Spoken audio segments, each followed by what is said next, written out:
Hello, children. So let's have some insight to literature.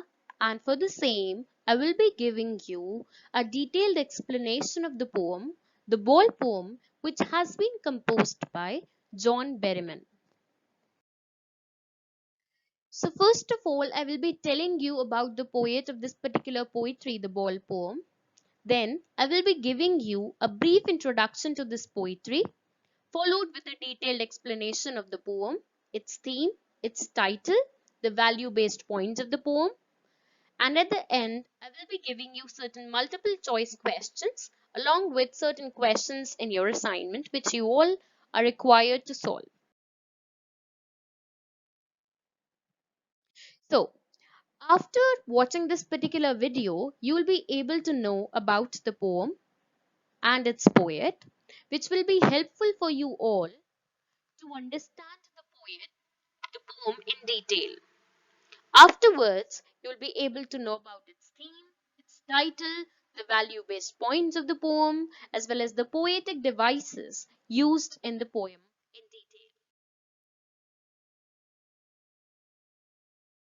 So let's begin with the poet. Who was John Berryman? John Berryman was an American poet, a scholar, as well as a professor. His writings are famous for his emotionally charged writings. Whenever he writes anything, the readers get emotionally charged. Now, what does emotionally charged means? Emotionally charged means quite thought provoking.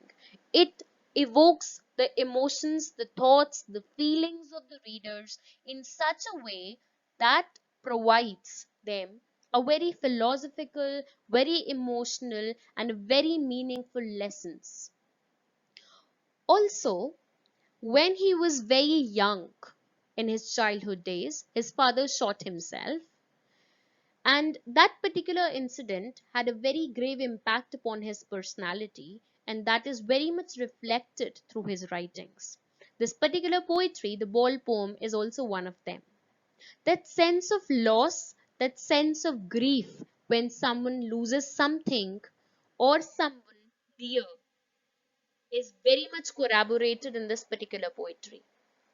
This particular poetry has a sense of loss, a grief which one faces due to the loss of a possession, and that possession can be a personal possession or a material possession.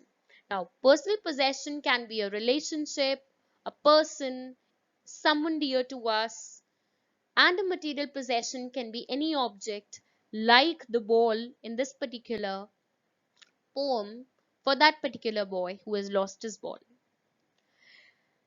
Also, Berryman's poetry revolves around his personal problems. So he used to incorporate his personal problems, his experiences, and his mental state, and whatever he grasped from life in his writings. And that is why his poetry is considered as a confessional style of poetry.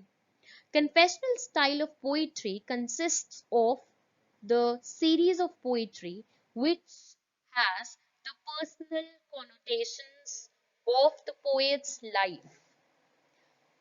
It consists the professional writings of a poet but with a personal tinge. It has a personal confession of the poet. That is why it is known as a confessional poetry.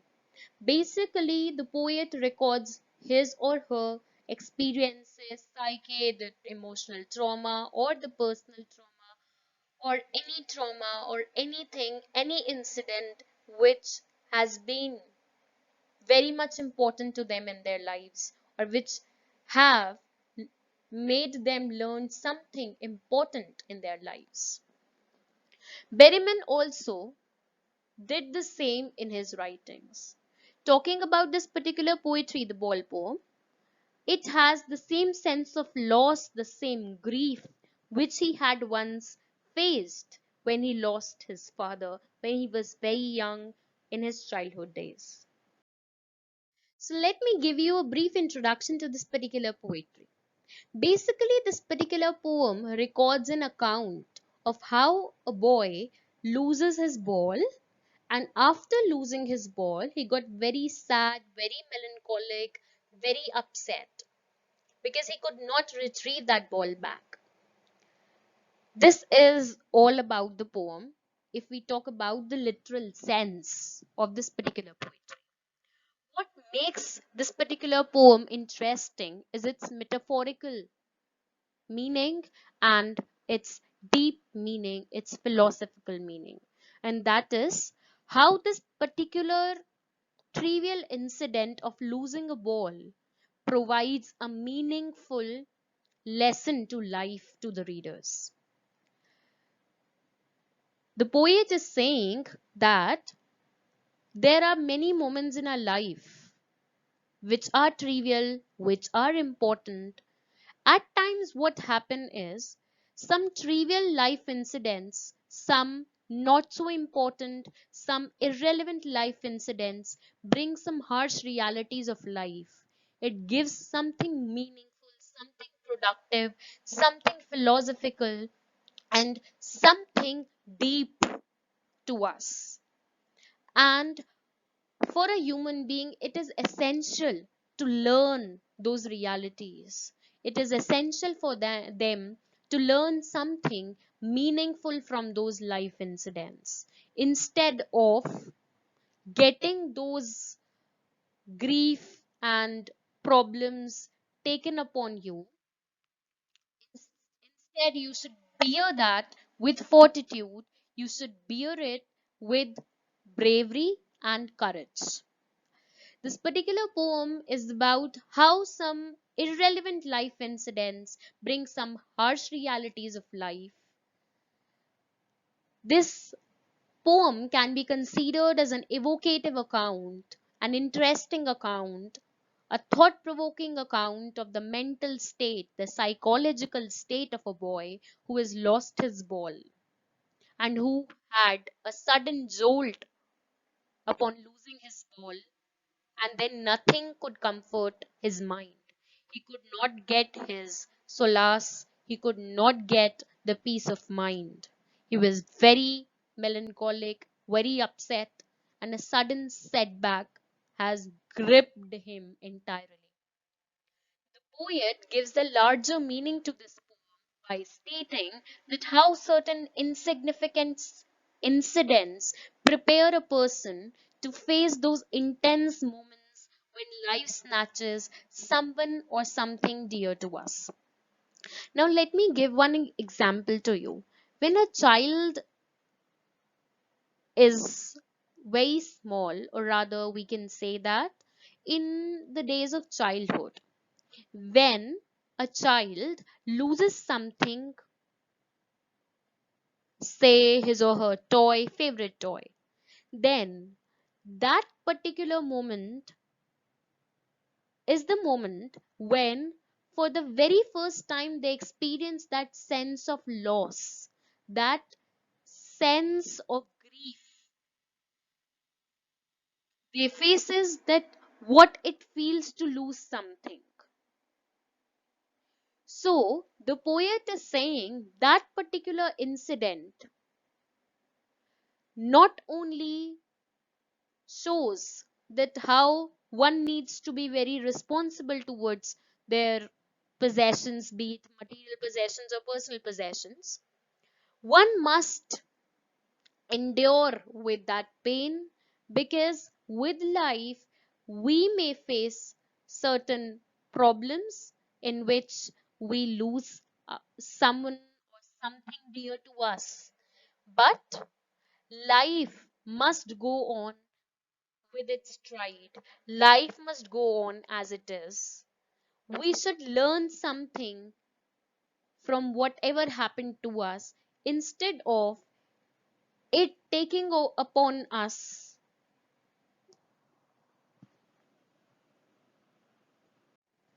its grief impact.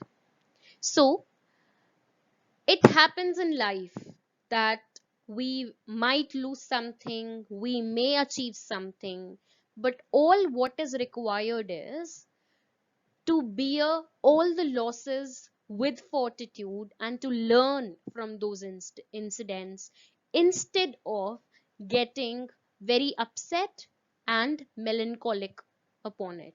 It doesn't mean that if you lost something or if you lose something, you won't be sad. You will be. But the point over here is you just need to bear that loss. You just need to go on with life. The life cannot be stopped, it must go on. So, this is very important to know.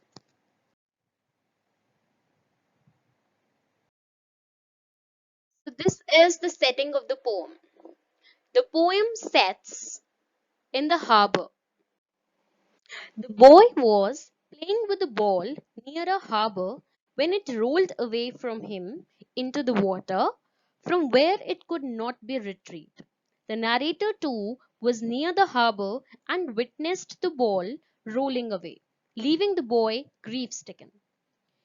So, this particular boy is playing with this ball and he's in a very happy mood, in a very jolly mood. And this particular spectator, the narrator, is also viewing this boy playing with this particular ball.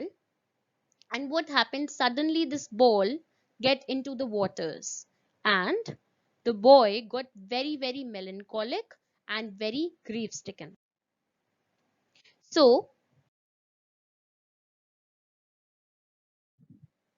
when he lost his ball, you can see in the picture as well, he got very, very upset because it is for the very first time that he is witnessing, or rather, we can say, he is experiencing the sense of loss.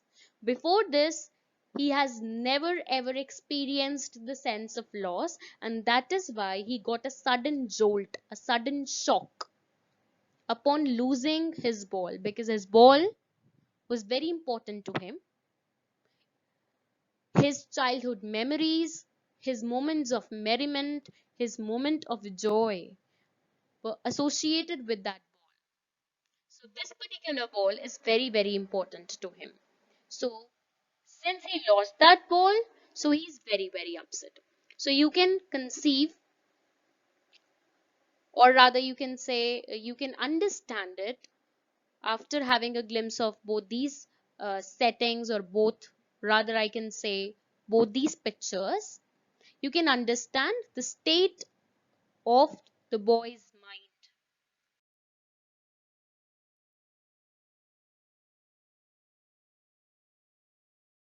Now let's start with the poem. I'm reading this particular poetry. The Ball poem, John Berryman. A boy loses a ball. He's very upset. A ball doesn't cost much, nor is it difficult to buy another ball. Why then is the boy so upset? Read the poem to see what the poet thinks has been lost and what the boy has to learn from the experience of losing something. What is the ball now? What is the boy now who has lost his ball? What, what is he to do? I saw it go, merrily bouncing down the street and then merrily over. There it is in the water. No use to say, oh, there are other balls. An ultimate shaking grief fixes the boy as he stands rigid, trembling, staring down all his young days into the harbor where his ball went. I would not intrude on him. A dime, another ball is worthless. Now he senses first responsibility in a world of possessions. People will take balls, balls will be lost always. Little boy, and no one buys a ball back. Money is external. He is learning. Well behind is desperate eyes, the epistemology of loss, how to stand up, knowing what every man must one day know, and most know many days how to stand up. John Berryman. So, this is the poem. Now, I have divided this poetry in small stanzas so that you'll be able to understand it in detail. So, let's start with the stanza 1. What is the boy now who has lost his ball? What what is he to do? I saw it go, merrily bouncing down the street, and then merrily over. There it is in the water. Okay, so what is the boy now who has lost his ball? What does it mean? It means that what is the mental state? What is the psychological state of the boy who has lost his ball now? What is he to do? I saw it go merrily bouncing down the street. Now the poet says that now what will he do after losing his ball? The poet says that he saw it going. Going what? Going that ball. I saw it. It over here is used for the ball. So I saw it go merrily bouncing. So when the boy was playing with that ball, the ball bounced back and it jumped over into the waters. Firstly, it bounced and then it went down across the street and then into the waters. So what does it tell, this particular stanza? This particular stanza tells us that how the narrator views the ball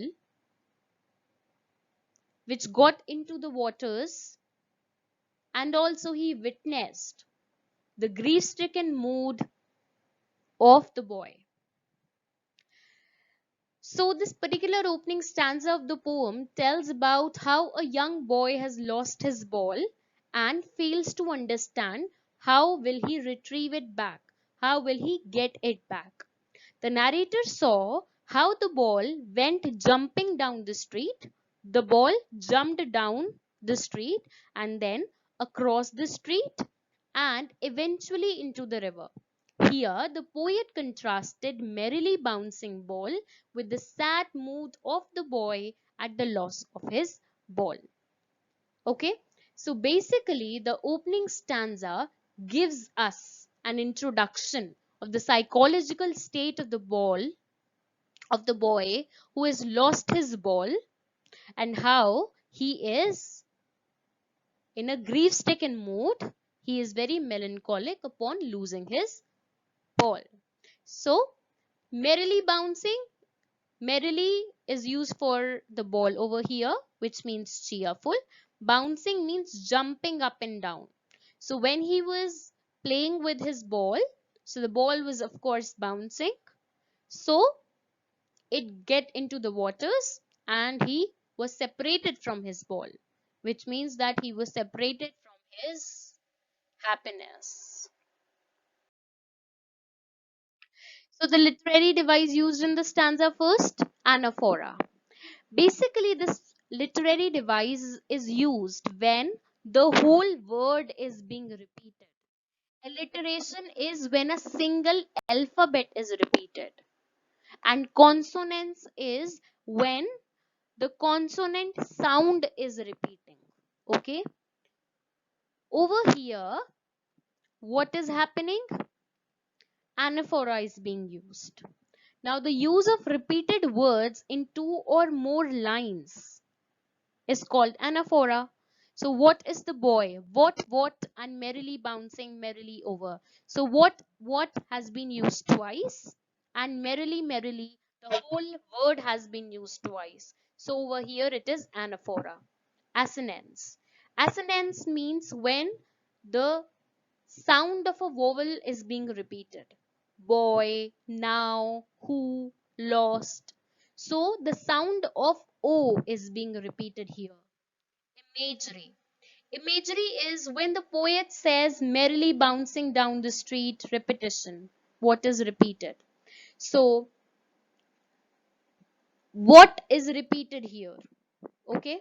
So when poet says merrily bouncing down the street, what is imagery? Imagery is when the poet is trying to create an image in the mind of the readers by the arrangement of his poetic lines or by the arrangement of the words in his poetic lines. That is called imagery. Repetition is being used when a whole word is being repeated. what is used. Okay, what is being used. Okay, so that is why here is repetition. Now, the second stanza. No use to say, oh, there are other balls, and ultimate shaking grief fixes the boy as he stands rigid, trembling, staring down all his young days into the harbor where his ball went. I would not intrude on him. A dime another ball is worthless. Now he senses first responsibility in a world of possessions. Now, what does this particular stanza states? It states that no use to say, oh, there are other balls. So the poet says that it is futile, it is useless to console the boy by saying that there are other balls as well. Because the poet is saying that the boy is very, very upset, very melancholic, and very grief stricken upon losing his ball. He's standing rigid, he's even not moving, he's trembling, and he is staring down. He is very disappointed upon losing his ball. He's very sad, very melancholic. So there is no use of consoling the boy by saying that, oh, there are other balls. Also, this particular sentence, oh, there are other balls, or rather we can say phrase, suggests that there is no use of saying that there are other balls as well, because he would not get back the same ball back. It means that he would not get back those emotions, those feelings which were associated with that ball back. He might get another ball, but those feelings and emotions which were associated with the ball which he lost could not be retrieved with another ball. So, there is no use of saying that there are other balls as well. This is what the poet is saying. All his young days, as he stands rigid, trembling, staring down all his young days into the harbor where his ball went, I would not intrude on him. He's saying that he is in a very, very bad mood right now, the boy. He is very, very upset, very melancholic. And the poet says that he is not going to intrude him, he's not going to interrupt his state of mind, which is filled with sadness and gloom. He's in a very gloomy mood because he has lost his ball. So the poet is saying that I'm not going to interrupt his state of mind by saying or by consoling him or by giving him the money so that he can get the another ball, because getting another ball is worthless because it would not get back the memories and emotions and feelings which were associated with that ball. The poet is saying that now this boy has experienced the pangs of emotions upon losing his ball. He has experienced the sense of loss upon losing his ball. Now he can understand, he can sense his first responsibility towards his possessions, towards the possessions that the world would offer him. Now the boy is getting the experience of losing something. The boy is getting a first hand experience of how one feels when someone loses something. The poem proceeds with the idea that how futile is it or it is to console the boy who has lost his ball by saying that he will get another ball. The boy is very sad because he would not get the same ball back. His childhood moments of joy went down the harbor with that ball. Why it happened? Because with his ball, his joy, his happiness all went down the harbor with that ball. That ball is a representation of his childhood. Here, the ball which has now gone into the water made the boy remind of the sweet memories of the time when he owned it. So when the boy had that particular ball, he was very happy. And now, Losing that ball made him remind of that time when he used to play with that particular ball.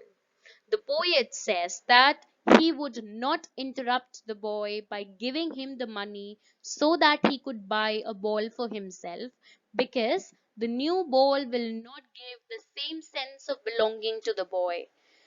The new ball would not give him the same feelings, the same emotions which were associated with that particular ball.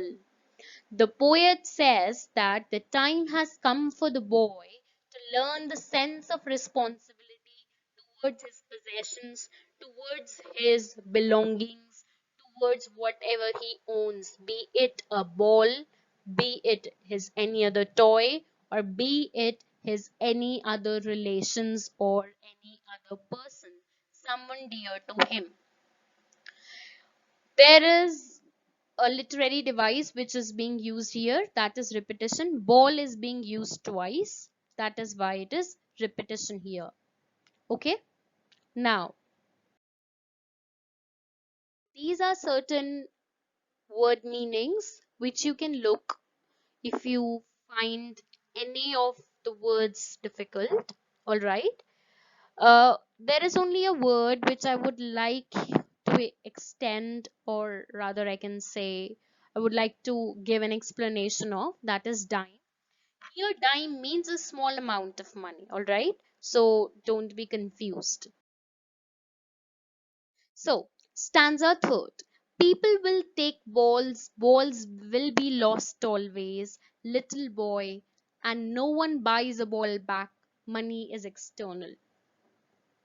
The poet says that the people will take balls. Balls over here is the representation of the material as well as the personal possession of the people. Okay, so people will take balls. So it happens in life that human beings would going to snatch your belongings and possessions from you. You might lose your belongings. It is a nature of life and you have to accept it, and no one buys a ball back, and that particular possession, that particular belonging is not going to come back, and money cannot buy it. Because whenever we own something, be it a toy or be it any relationship, or there is someone dear to us, our feelings got associated with them. So if we lose any object, something dear to us, so those emotions, those feelings are not going to come back along with a new possession. We won't be able to feel same for that object which we used to feel for the object we have lost. So money cannot buy it, because money cannot retrieve those emotions, those feelings back with another object. Be it the object can be same, but the emotions, the feelings cannot be retrieved with money. So the poet says that this incident made the boy aware about how loss is a part of life, how it is a part of nature, it is a part and parcel of it. And one has to put up the tribulations of life with a great fortitude.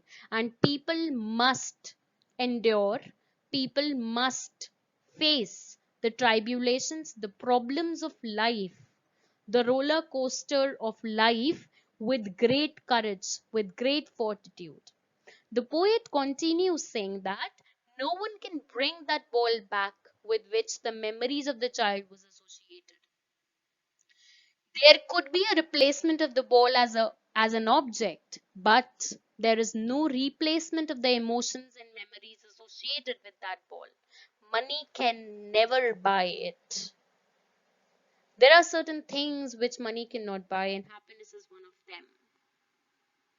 So, those emotions, those feelings cannot be retrieved back by money.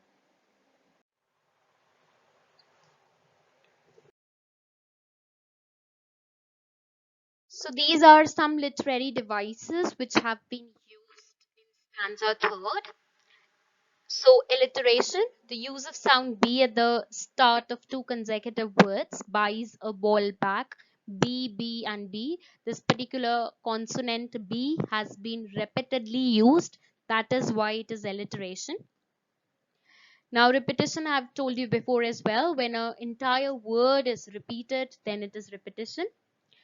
Rhyming scheme, there is no rhyming scheme in this particular poem, and in this case, the poem is considered as a free verse. A poem having no rhyming scheme is known as free verse.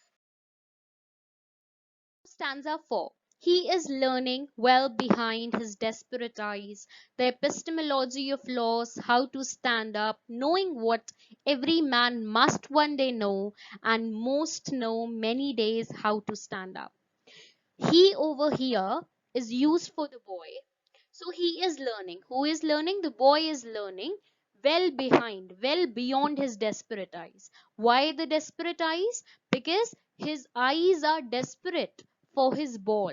His eyes are looking for his ball, which he is unable to retrieve back, right?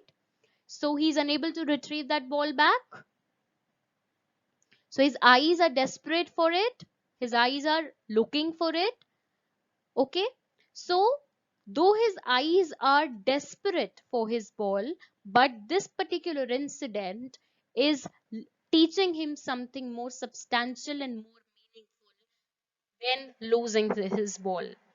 This particular incident of losing the ball touches upon the root, the origin of the sense of loss, and how to endure with that pain and grief, which must be known by every man, and those who knows how to endure with that pain, how to endure with that tribulation and with that grief of losing something or someone, are going on in life with its stride.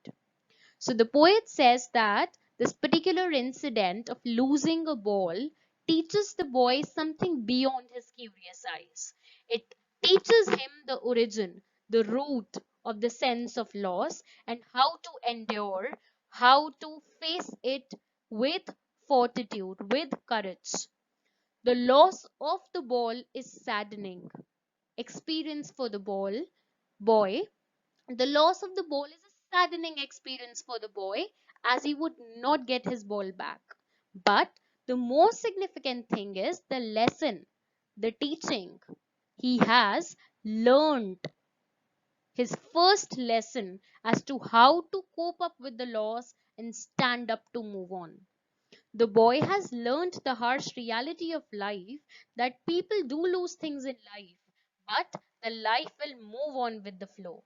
It would not come to a halt, it would not come to a stop. Life teaches to endure the losses. Life teaches to endure the losses, to achieve further, and perhaps to lose again. So, what does a life teach? Life teaches to endure the losses, to achieve further, and perhaps to lose again. So, what we do in our life, sometimes we achieve, sometimes we lose, right? What is required is to endure with those losses. That would make a person strong, emotionally strong, because losing is a part and parcel of life. It is a nature of life, it is not escapable. We have to face it. So it's better that we should face it with fortitude, with bravery, and with courage instead of getting upon it. So assonance, as I've told you before as well, that whenever the sound of a vowel is being repeated, then it is assonance, and whenever the sound of a consonant is repeating, then it is consonance. So here he is learning well behind his desperate eyes. The voice, the sound of E is being repeated, so that is why assonance here.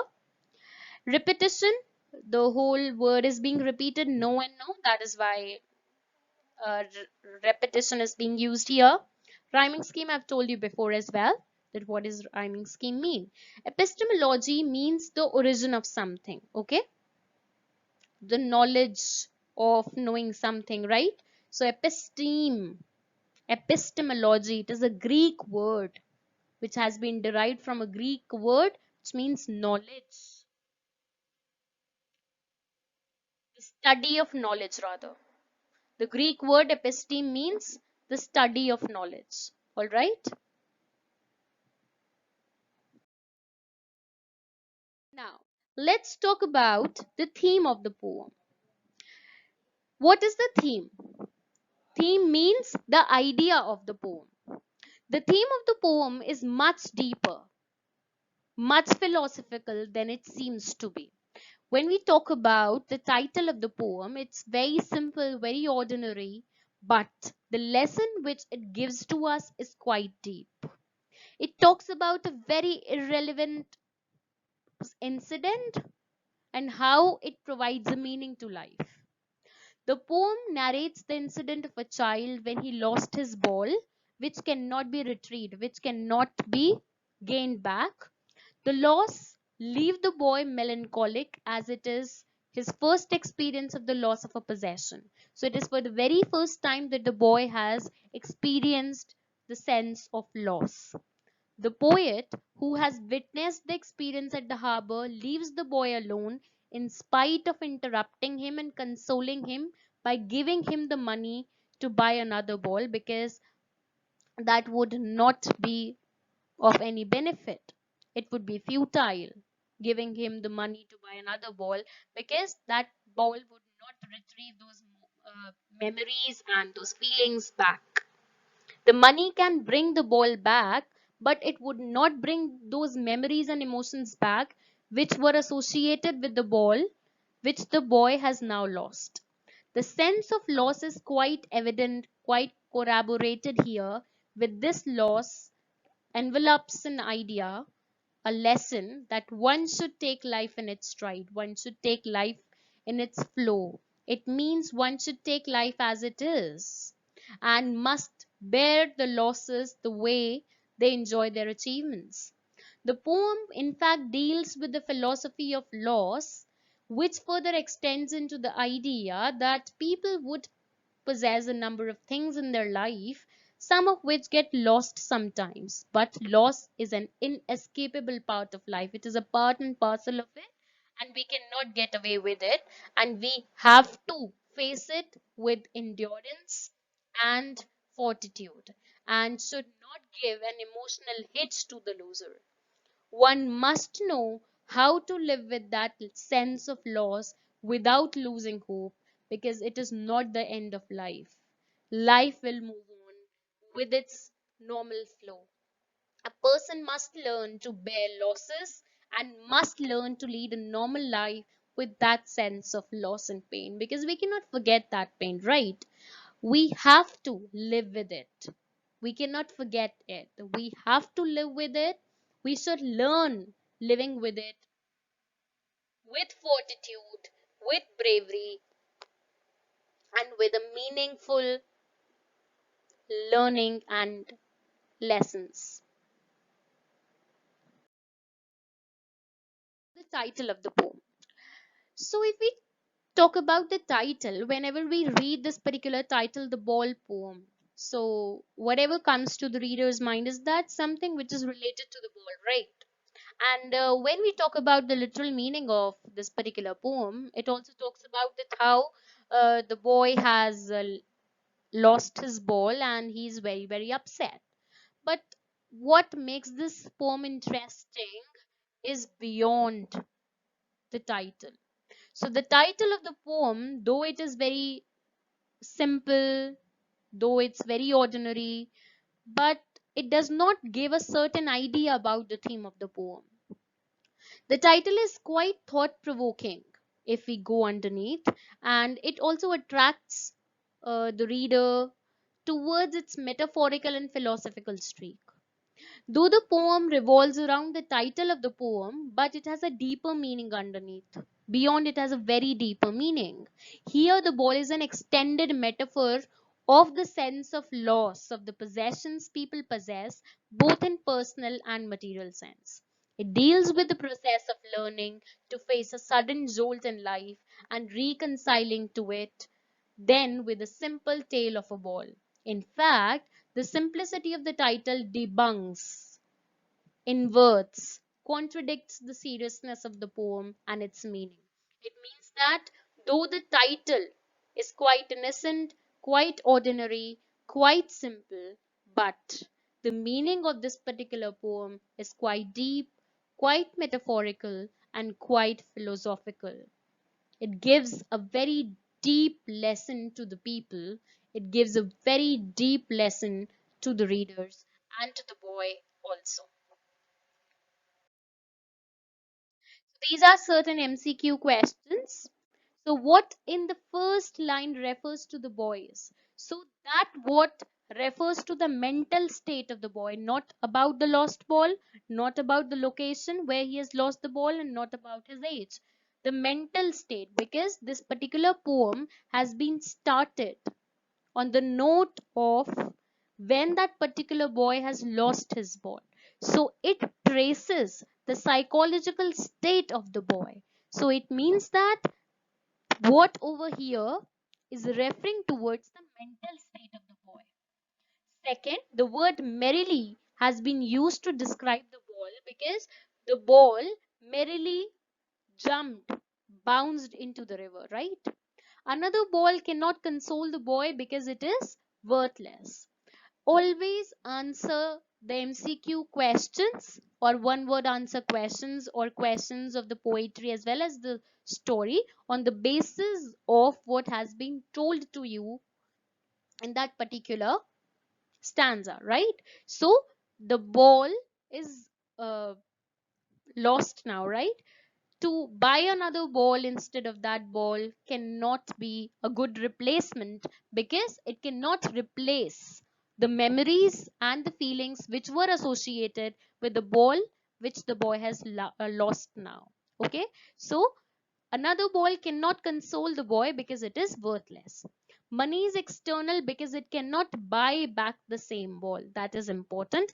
Other options would also be considered, but this is the appropriate answer.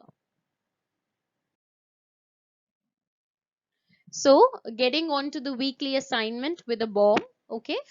So, you all need to do all these question and answers. There are some questions, and based upon your understanding of this particular poetry, you need to solve these questions.